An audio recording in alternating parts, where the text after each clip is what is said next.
Public accounts committee chairman పదవిని అధికారంలో ఉన్న సభ్యులకే ఇవ్వడం అనేది ఇంతవరకు జరగలేదు. 1967 నుంచి కూడా ప్రతిపక్షానికే ఇస్తూ ఉన్నారు.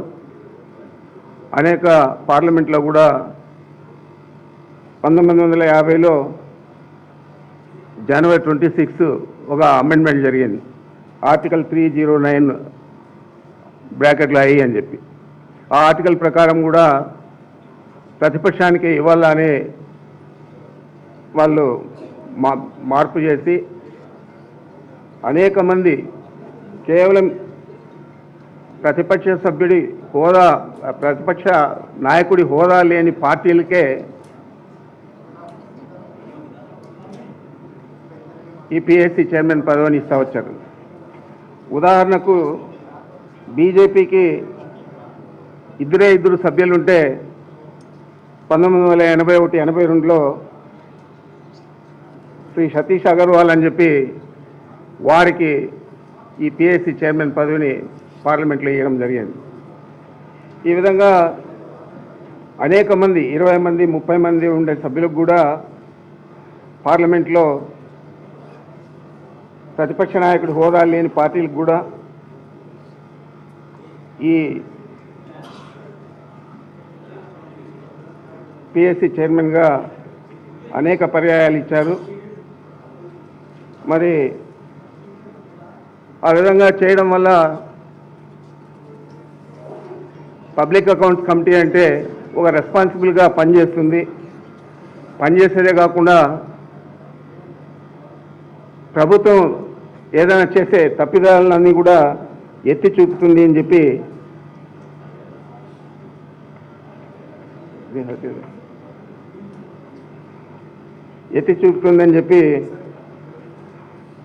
ఒక ఆనవాయితీగా పెట్టుకున్నారు. ప్రపంచ దేశాలలో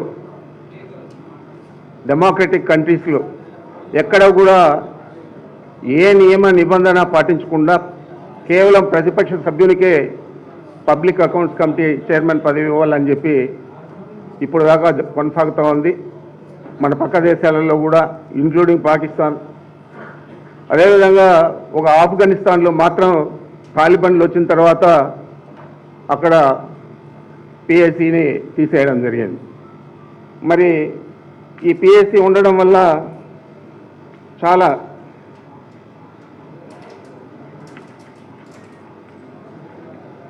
మనం గతంలో అనేక కుంభకోణాలన్నీ కూడా వెలికి తీసిందంతా కూడా పిఎస్సి కమిటీనే అని చెప్పి ఉదాహరణ కొన్ని చెప్తున్నాను. బొఫర్స్ కుంభకోణం వచ్చి 1980 చివరిలో 1990 మొదటి అప్పుడు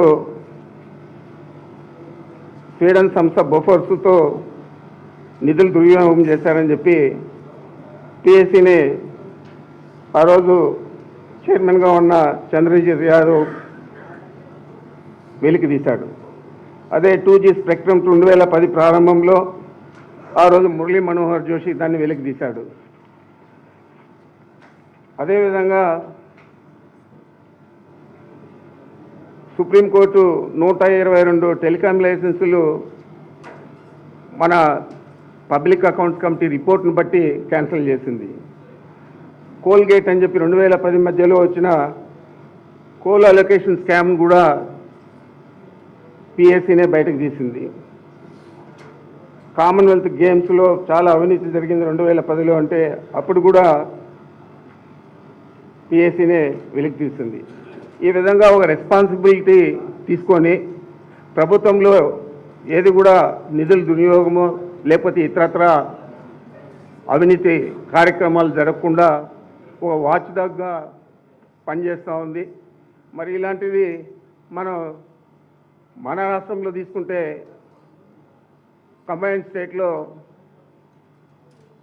1994లో కాంగ్రెస్ పార్టీకి ప్రతిపక్ష హోదా లేకపోయినా కూడా ఆ రోజు కూడా పిఎస్సి చైర్మన్ పదవి అప్పుడు శాసనసభ్యురాలుగా ఉన్న గీతారెడ్డికి ఇవ్వడం జరిగింది. మరి మొన్న మాకు 151 సభ్యులు ఉంటే అప్పుడు కూడా మేము మాకు అధికార బలం ఉన్నా కూడా మేము తీసుకోకుండా ఏదైతే 1967 నుంచి ఈ ఆనవాయితీగా వస్తూ ఉందో ఆ ఆనవాయితీ ప్రకారం మేము ఆ రోజు పయ్యవోలు కేశవ్ గారిని నియమించడం జరిగింది యునానిమస్గా. మరి ఈ విధంగా ఒక ఆనవాయితీ ప్రకారం వచ్చేదాన్ని అంతా కూడా తప్పుదోవ పట్టించి ఈరోజు పిఎస్సి చైర్మన్ పదవి అధికారంలో ఉండే వాళ్ళే తీసుకుంటే దానికి ఏం న్యాయం జరుగుతుందని చెప్పి నేను అడుగుతా ఉన్నాను. అంచేతే ఈరోజు మేము డెమోక్రసీ మీద నమ్మకం ఉంది, ప్రజాస్వామ్య వ్యవస్థల మీద నమ్మకం ఉంది మాకు, వైఎస్ఆర్ కాంగ్రెస్ పార్టీకి, మా నాయకుడు జగన్మోహన్ రెడ్డి గారికి. మరి జగన్మోహన్ రెడ్డి గారు అక్కడ ప్రతిపక్ష సభ్యుడి హోదా, ప్రతిపక్ష నాయకుడి హోదా అడిగితే కూడా ఇచ్చే పరిస్థితి లేకుండా ఉంది ఈ ప్రభుత్వం. అదేవిధంగా ఈరోజు అతను కోర్టులో వేస్తే దానికి ప్రభుత్వం రిప్లై కూడా పిటిషన్ ఇవ్వలేదు.